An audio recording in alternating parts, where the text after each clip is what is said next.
Run it back. Ready? Keep it light.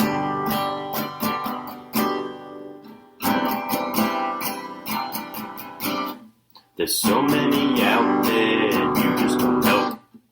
Which ones to watch and when to say no. That's why Ryan and Andrew watch so you don't have to.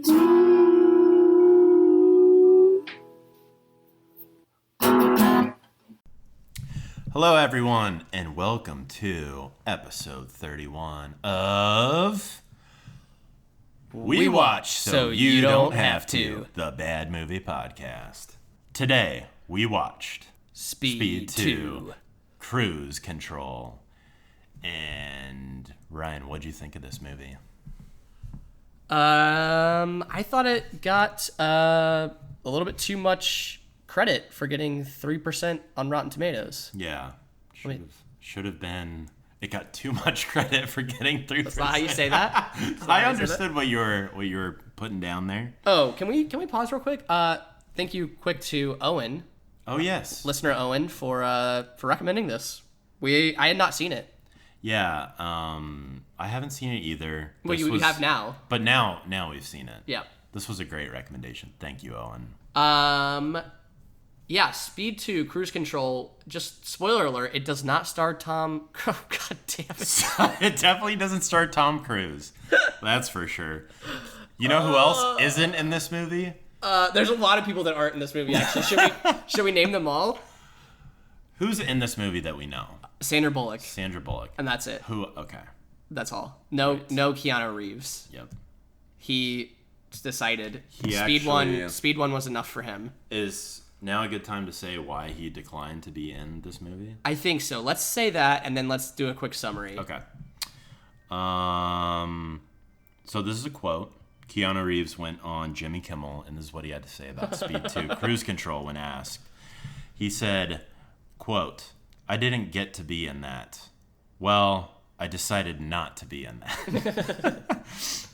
He continued, quote, "I loved working with Jan DeBont and Sandra, of course. It was just a situation in life where I got the script and I read the script, and I was like, ugh." It was about a cruise ship, and I was thinking, a bus? A cruise ship? Speed bus. But then a cruise ship is even slower than a bus. And I was like, I love you guys, but I just can't do this. That's amazing. Oh, so yeah, which actually is very sound logic and really makes a lot of sense. I mean, seeing the movie, that's really the whole problem with this whole thing, is that it just doesn't make any sense within the Speed franchise. Nothing's fast. Like in Speed 1, the bus had to go at least, 75 miles per hour something or something? Like that. Yeah, otherwise a bomb was going to explode and blow up the bus. That's pretty fast for a car. And we all generally know how fast cars go, so it's like, whoa, that's pretty fast. But this one, the cruise ship didn't have to stay above a certain... No. There was nothing like that. It was, in fact, it went slow throughout most of the movie. At around 1 hour and 20 minutes into the movie, there was a bit of a scare of it crashing into something, and then it was averted. You want to give a summary? Give a summary. We've gone too long already. Give that summary. This movie is about Sandra Bullock, who... Oh, God. You're really getting into the character already. Okay, well, Sandra Bullock and her boyfriend... he gets her tickets to go on a cruise, right? Yep. They're in love. He surprises her with this gift, So they go on this cruise, and they're having a good time. People are partying, tons of live music. I love Marada. Yeah, everyone's got their maracas out, their bags of Fritos. Everyone's having a good old time. Yep. When suddenly there's all these explosions, and then... everyone kind of realizes that the cruise ship has been hijacked by none other than Willem Dafoe. I like how you say that. Willem. Isn't that how you say it? Is it William? I thought it was just William Dafoe. I think it's Willem. I'm pretty sure. Oh, well. Let's go with your way. I like your way better. Mr. Dafoe. Yeah. Who apparently designed software that controls the cruise ship or something. And yeah, that's some operational computer program. He got fired by the cruise liner, and so he's sort of this disgruntled employee. Or by the company that makes the software that they sell to cruise liners is what it is. Yeah. So why would he take it out on the cruise liner then? His plan was really half-baked, honestly. Shit. Anyways, so he's hijacked the cruise ship, and that's pretty much the premise. Sandra Bullock and her boyfriend, her heroic boyfriend who can do everything. He can do everything. Literally everything. They're trying to take this guy down and save everybody on the ship. Yep. And it probably sounds more badass than it really is, but yeah, I'm trying to rethink. I mean, that was a great summary, by the way. I'm trying to think of anything else that we need to say. Oh, we should mention this. He is getting back at the software company that manufactures the cruise software because it doesn't make any sense. Because he got a terminal illness and then they fired him when they found out about the terminal illness.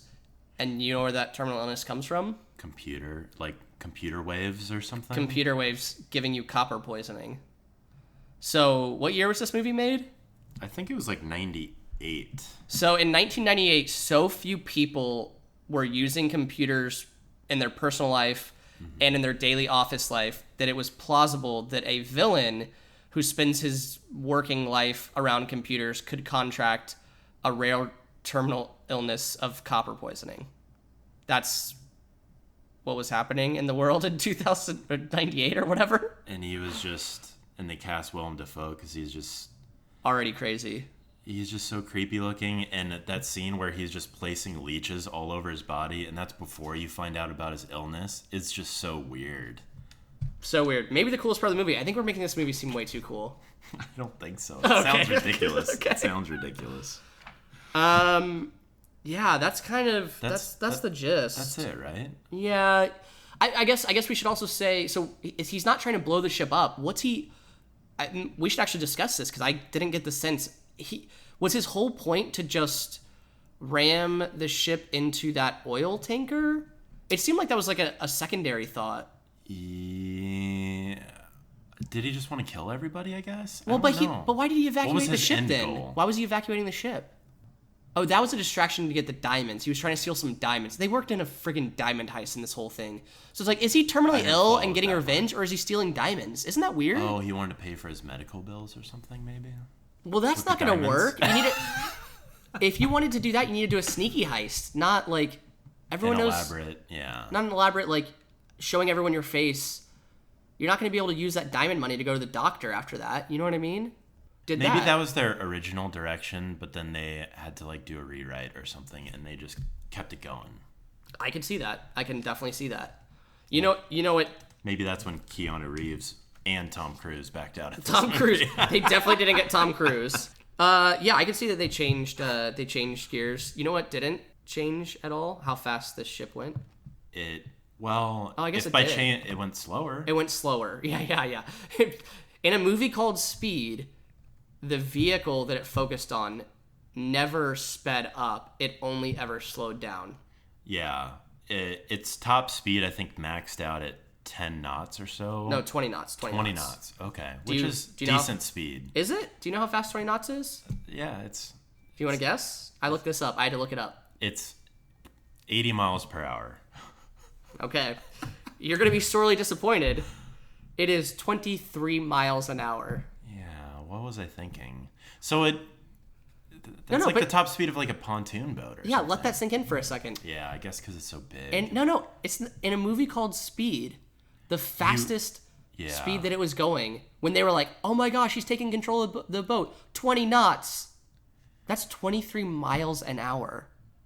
I know it's a big ship, but... Why did they pick such a big like vehicle like that? Like Speed 3 should be like them hijacking like a tank or something. Or like something even slower, you know? Yeah, what's something... I don't know. Oh my god. Or just like a unicycle. I was thinking like a unicycle. Yeah. That would be hilarious. Or you know those when you like go to some lake or something and there's people on those swan boats that they're like pedaling around? Oh yeah. That's Speed 3. Speed 3 swan boats. Swan Control. Cruise Control. What was the movie called? Cruise Control. Okay, listen. The first 20 minutes of this movie was pretty fast-paced. There was that crazy car chase scene with the ice cream truck guy stealing all those computers, and the LAPD was swarming. It was fucking insane. Yeah. The boyfriend was on his motorcycle everyone's chasing after this guy. Sandra Bullock is taking her driver's test, which is fucking weird. She's in her mid-30s. What are we missing from Speed 1 that she... there must be a reference. Is that why she's riding the bus in Speed 1? Because she doesn't have a driver's license? I think it's because she was in control of the bus, because I think something happened to the driver, he died or had to exit the bus or something, and she took it over, and because she couldn't hit the brakes, she was constantly crashing into stuff. Why couldn't she hit the brakes? Because the bus would blow up if they went below 75. So Speed 1 trained her how to drive, and she doesn't know how to hit the brakes now? Is that what you're saying? Here's the thing, is I think she should have known how to drive before. Again, she's in her 30s or something, She should have her driver's license by now.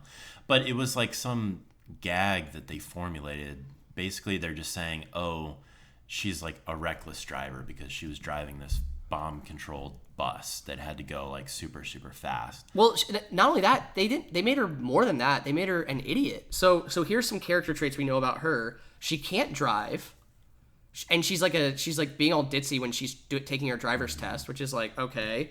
Second of all, she at one point says, "Oh yeah, my old boyfriend got me pepper spray as a gift. I thought it was perfume and it burned my eyes."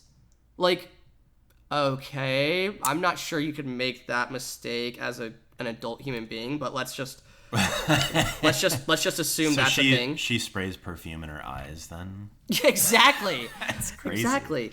Another thing, when she finds out that her boyfriend, she thinks her boyfriend works a low-key cop job as a Venice Beach bike cop, and then she finds out that he's actually this hardcore SWAT guy. And she's like, no, I thought you were a bike cop. I thought you were doing things busy busting teenage pickpockets and walking old ladies across the street and drinking lemonade. Wait, so that's your perception of what a police officer does? It's not that he lied to her and said, oh, I'm some beach patrol or something. It's that she doesn't know what a cop is. She doesn't know what a cop is. But yet in Speed 1, she dealt with a bunch of cops trying to stop the bus. I think that maybe it's the trauma, dude. I bet the trauma from the first movie has ruined her. She got amnesia, and so she doesn't know how to drive. I like that. She doesn't know that what perfume is. She thinks that cops just drink lemonade. That's an occupation. Why would that be an occupational thing that you would list in a bullet of things that you do? It's hey, welcome to your new job. You've got to file this paperwork. Make sure that you get out the newsletter and drink lemonade. Here's some lemonade. Oh, you have to drink it. Now, it's part of the job. That's a task that you have to do. What?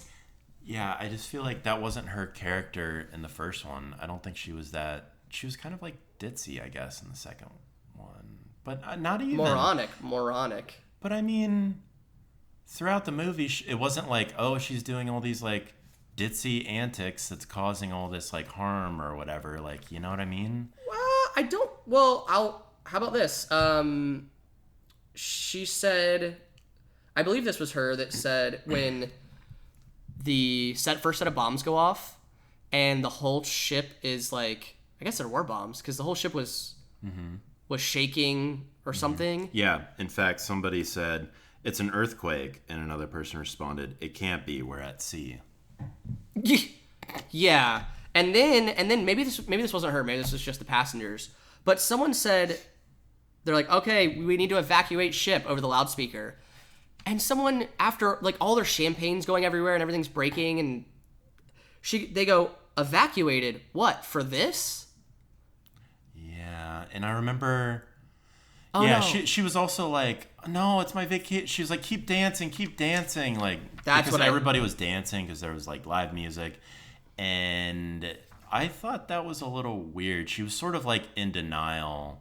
It's almost she should have been no, not again or something, But yeah, no, this is my vacation, damn it. And then her boyfriend goes, I had nothing to do with this. It's you guys are If you're on a cruise ship and everything's shaking and you're falling down and all the plates are rumbling off the tables and there's smoke everywhere and they're saying to evacuate, I'm out of there. Yeah, in what world are you like, I'm not evacuating for this bullshit. Like, they're going to have to tear me off this ship. This is my vacation. Yeah, I'm doing karaoke tonight, damn it. Like, what? I guess my point was I was trying to make her seem moronic, but in actuality, that was everyone on the ship acting that way. Yeah. So I guess she blends right in. I guess that's just how people are in this movie. But why the running gag with the DMV, like in the intro, and also at the end of the movie, after the credits, we stuck around for whatever reason. They showed another scene back at the DMV, only this is after she's returned from this like crazy adventure on this cruise ship. And she's crashing like into cars again. Yeah, you kind of think that she's going to have like she gets the same driving instructor and he's all nervous and she's like, "Don't worry, this will be better this time." It's not. She pulls out into oncoming traffic. The screen actually fades to black, and then you hear this loud crash sound to imply that she just crashed, and then it immediately cuts to credits and loud techno music. Yeah, it sounded like the Mortal Kombat theme song right after that.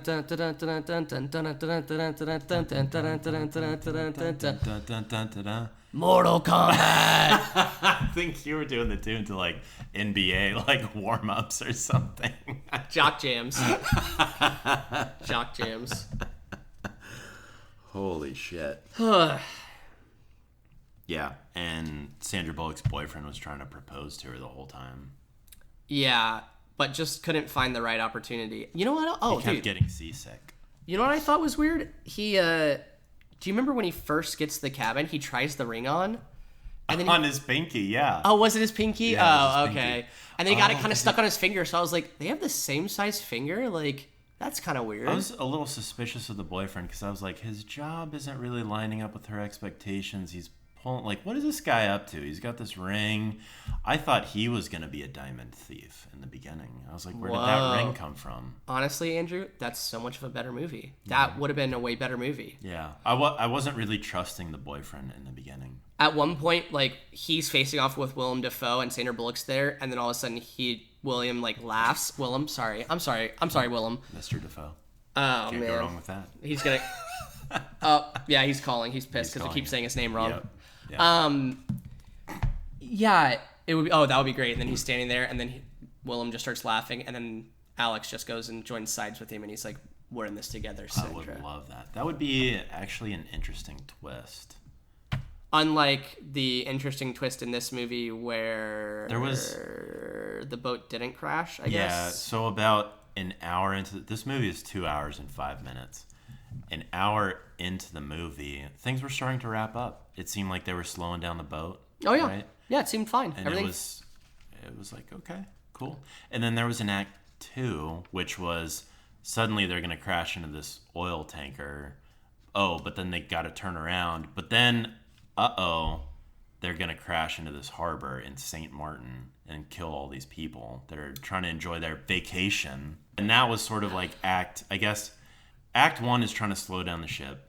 Act 2 is avoid the tanker. And Act 3 is avoid crashing into the harbor.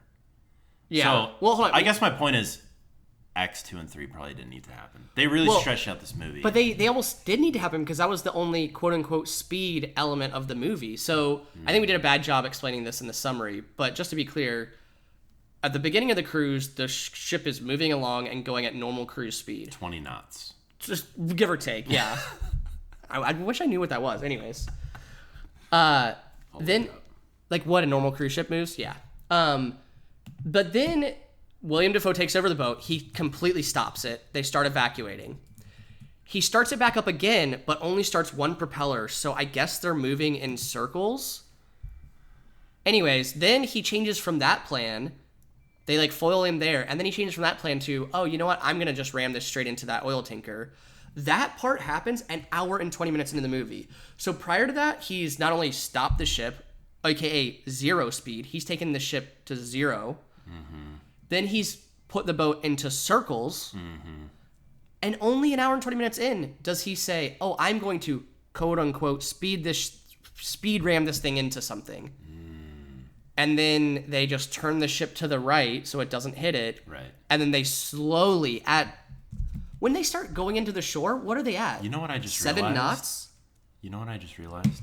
Instead of turning right and heading towards the harbor, they should have just turned left. Back out to sea. Into the open ocean. Yeah.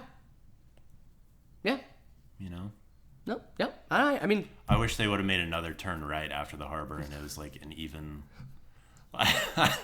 like an even more dangerous situation, you know? Yeah, they just keep... Like they keep turning. It's just like, oh, like this no! giant waterfall or something. Like, that wouldn't make sense. Or it's just... Yeah, it's like a... just like an island full of, like, infants and puppies. And they turn, and then it's like a city made of glass. And it's just like, oh, what are the odds? No! Every turn. Oh my god. Yeah. I mean, there's... Let's talk about the sorry, I've got something. Go. Shoot it.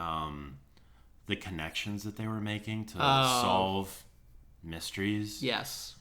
They were trying to figure out the bombs. Like, they thought it was like these big explosives that were going to take down the ship.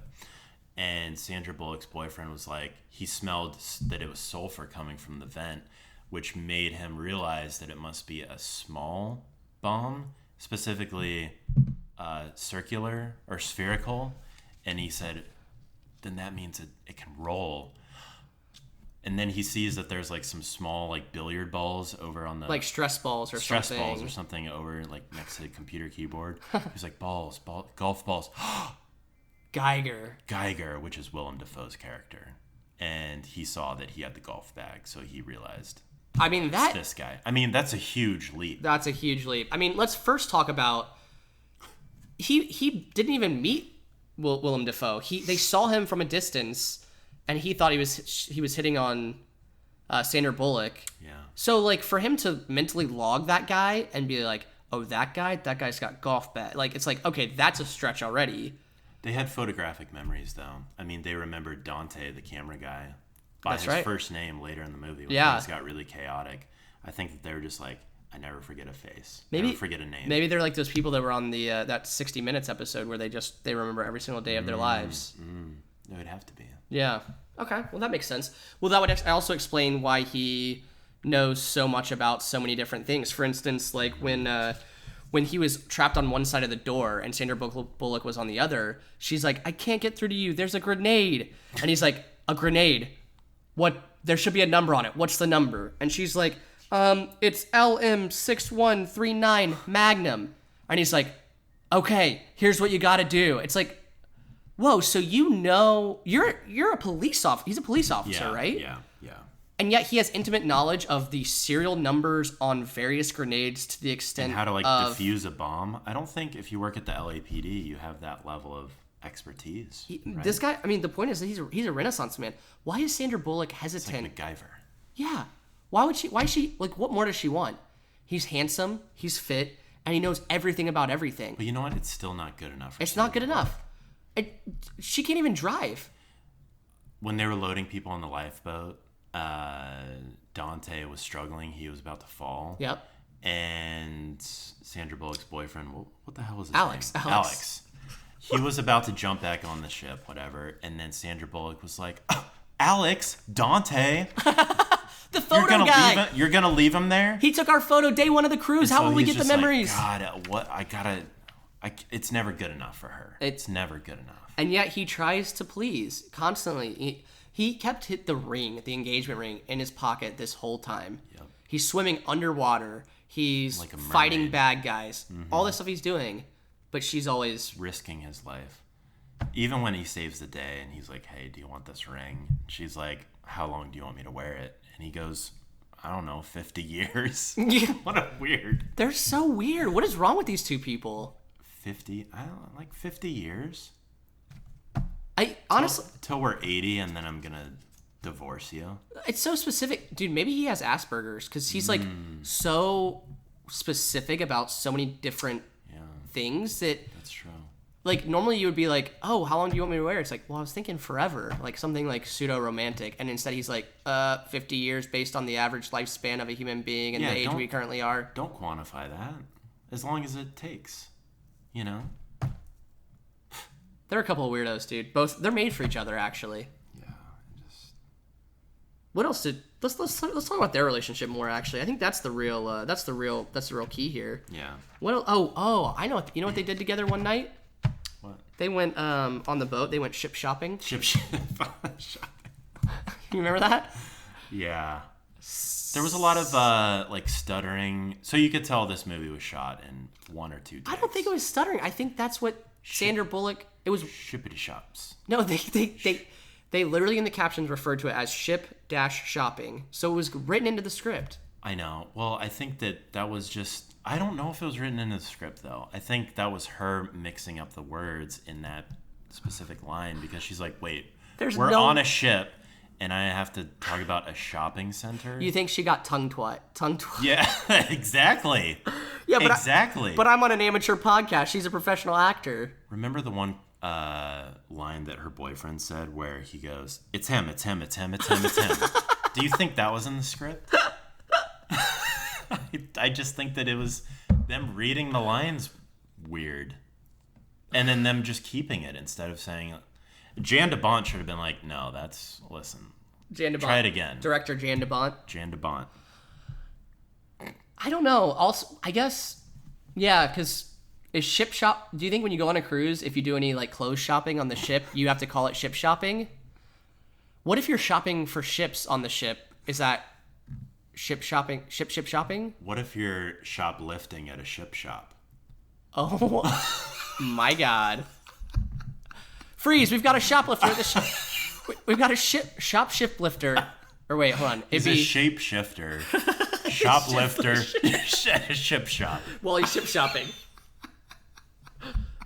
Oh my God. That's speed 3. Yeah, the shapeshifter, shoplifter. Ship shoplifting. At a ship store. On the open ocean. What else? What else about their relationship? I think... I thought, speaking of relationships, her boyfriend fell in love with a young girl. Well, a little bit of the reverse. The young girl was in love with him. That's true. Mm-hmm. Although I thought, again, that was when I was suspicious of the boyfriend. I was like, what's going on? Well, the girl was 15. She said she's turning 15 next month, right? Yeah. So the only thing I can explain is that maybe Sandra Bullock was supposed to be playing a much younger character, and maybe that's why she's getting her driver's license. Maybe this guy exclusively dates people in their learner's permit kind of phase. Also, we're talking about the fact that, like, he knows everything, like, about the grenades and stuff. He also knows sign language, so he knows he's signing sign language to her. She's deaf. You know why he learned sign language? He just wanted to learn a second language. He wanted to be bilingual, you know? Can you imagine this guy? So this guy, he first of all, he's riding a motorcycle the whole first scene. Mm-hmm. That's all he's doing. He takes down a bad guy, arrests him. He's extremely physically fit, so he's got to put some amount of time into the gym. Mm-hmm. He wears white linen shirts. He wears white linen shirts like he's in Miami Vice. Yes. So he's got fashion sense, right? So he's got what knowledgeable there. Mm-hmm. He knows quite a bit about grenades and their step-by-step dismantling and manufacturing numbers. Mm-hmm. He understood that sulfur only comes from circle-based detonating devices. He knew that something had to be hardwired to the transmitter in the engine room in order for them to be taking control of communications. That's right. And he has extra time to learn sign language. Is this guy a fucking vampire? Is he 500 years old? Nautical expertise and about bombs and languages. Like, is there one thing that he's bad at? Like, I don't believe this character. I've got it. Romance. Whoa. The only thing that... Love. The only thing that Alex doesn't have, the girl of his dreams. when their love vacation goes wrong. Oh yeah, Willem Dafoe was like, "How's your vacation going?" Or like all those stupid lines you sang. Well, yeah. Some vacation, huh? Yeah, he kept trying to work in vacation puns, like evil villain puns. Like the only pun that he did do that worked was when Ashton came into his room. Ashton was like the ship butler, the bellhop. Yeah, he comes in and he's like, "Now, Ashton, we wouldn't want to split hairs," and then he like hits him over the head and knocks him unconscious. So I'm like, but William Dafoe, that was like he tried this one pun out and it felt so good when he knocked the guy out and said the pun that he kept trying it later on, but it was all around vacation. So he's like, oh, Sandra, or what's her name? Annie? Yeah. Oh, Annie, looks like your vacation's almost over. Yeah. I thought he was going to have some sort of variation of it, like, how's your paid time off or whatever. Like, I don't know. You might want to check your out of office. You're going to be on short-term disability here pretty soon. That one actually works. It does. Yeah, why didn't they do that? I don't know. Created that in my head in 2 seconds. If you're not careful, it'll be Labor Day soon. I was like, what is this? He said he did like 4 different, while they're on the boat getting away, he kept trying to like I don't know, egg her on with these stupid vacation lines, but none of them were actual puns. Maybe it was just really getting under her skin because she really cared about her vacation. Remember, she was like, "This is my vacation," or maybe she had been whining at him the whole like. So when the ship was going down and being evacuated, instead of being actually concerned and worrying about everybody, she was like, no, this is my vacation. So maybe when he had kidnapped her at gunpoint and was kidnapping her, the whole time she's just like, I can't believe this is happening on my vacation. And he's like, oh, okay, fine, fuck you. So finally, like, they cut away and she's been complaining about her vacation to him the whole time. So when you cut back, he's just like, oh, how's it going? I hope I'm not ruining your vacation by kidnapping you. I think it's crazy that she's not worried about all the danger around her. She's really just worried about this vacation. She's not. What's her job that she doesn't get any vacation? I don't know. I'm pretty sure if she went to her, even in what year was it again? When this 98. 98. Even in 1998, I feel like if you went back to your boss and you're like, hey, I know that's my one vacation a year, wherever she works. Mm-hmm. But you have to understand, I got legit kidnapped day one of my romantic cruise and fought for my life the entire time and didn't get to relax a bit. It's pretty traumatic. I almost died, as did my boyfriend. Mind if I carve out some time in a bit to have another vacation? I don't think corporate America really cares. They're gonna you'll have to wait until next year. Get back to work. January 1st, okay? They're like, Annie, I'd love to do that, but you're 3 hours late to work every day because you're walking. Why don't you get a fucking driver's license? We're sick of you showing up so late. She's trying. She's trying to get her driver's license. She's like, look, it's not easy, okay? Who's failing? The boyfriend was like, how'd you do? And then the driving instructor held up that sheet of paper with the giant X on it. He just put an X on it. Apparently when you fail your driver's test, the driving instructor just X's the whole thing out. Yep. Just, nope. Nope. No test. You know what the irony is? She aced the written portion too. Oh, sucks. Yeah. She's so close. She's so close.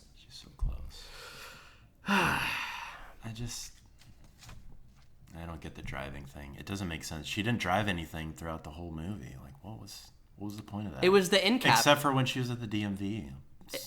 It's like, so? It was the cinematic. It was literally the movie's start and end. What's it trying to tell us? Nothing in between. She wasn't driving anything in between. So why was that there?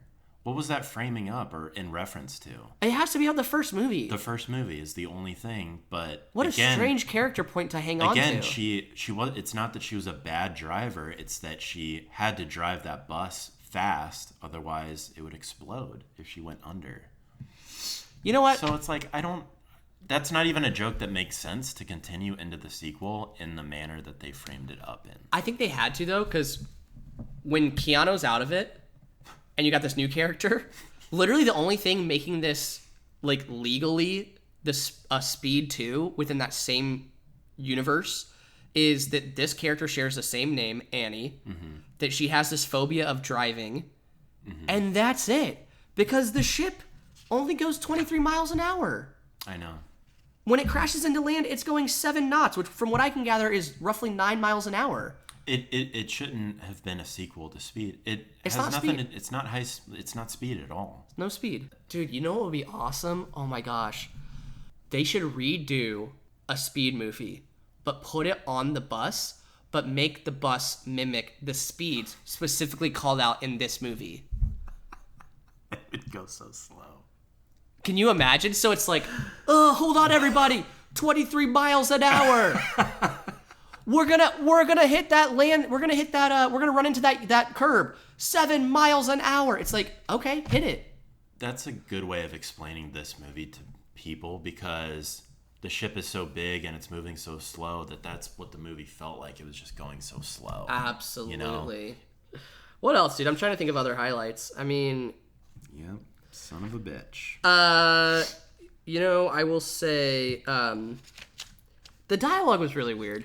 Also, does Jan DeBont think that we all have copper poisoning now? We all work with computers. Well, that's what I'm worried about. I'm going to do some research immediately following this. There's a laptop that's, no joke, 3 inches away from me. I mean, I keep my phone in my pants pocket most of my life. Should I carry jars of leeches around with me? Or you need to be lining your person with tinfoil, I think, to prevent. I mean, so is this even remotely scientific? Are we supposed to believe that William Dafoe is a madman who doesn't have a terminal illness, and this is all invented? Or does he actually have copper poisoning from... Because those are two very different things. Exactly. Did he develop the copper poisoning from computer waves, or was it from something else? Because if he did... or something? If he did... No, if he has a terminal illness at all, and it's remotely related to the things he's talking about, then then his actions mean something totally different. It's like, yeah, you should, I don't know, try the leech thing. I don't know, maybe it'll work. But maybe you have a right to be like crazy and mad at this evil corporation. It seems like you're taking out on the wrong people, but that's neither here nor there.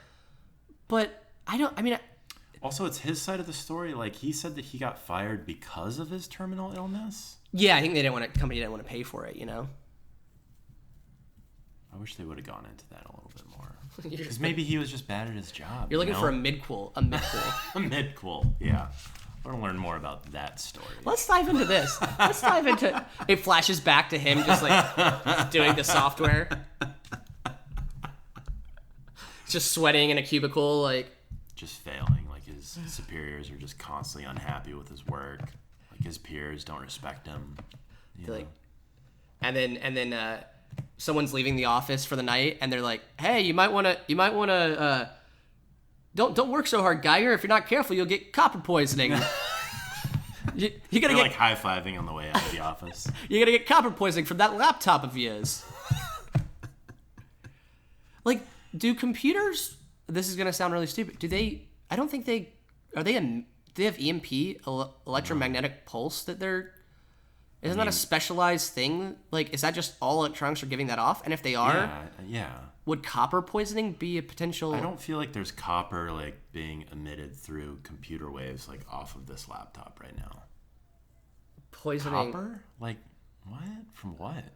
You know what? Maybe from like Geiger, a CD-ROM drive or something. Geiger might have just been eating pennies.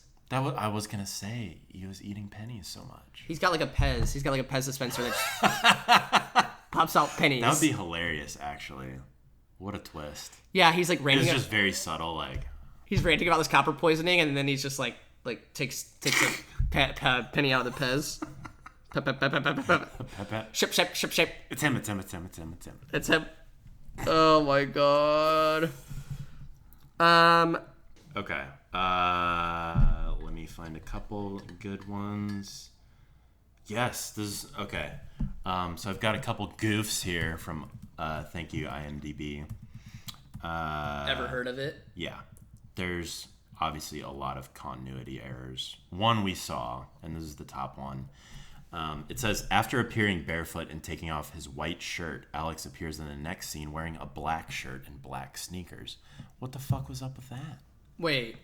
That was the scene where he took off his white linen shirt, and then he's running through the ship, and then all of a sudden he has a black shirt. I mean, it's such an Alex move, I think, because he's clearly like a little bit vain, that I think actually after he went underwater, because he swam underwater to save the ship wearing a unbuttoned white linen shirt and like dress pants. Like, you don't, when you're in that situation, naked if you have to. No, it sounds like I want him to get naked. We're going to have to. Do you want me to edit that out? We might need to edit that out. He's a gorgeous man.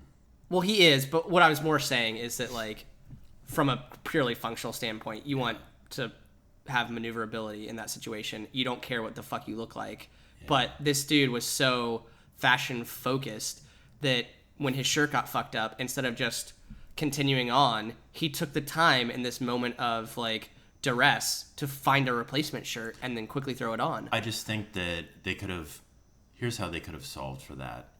Have him never take his shirt off and then run through. Have him never take it. I thought you were saying something else. Never. I was like, okay, you know what? This podcast is over.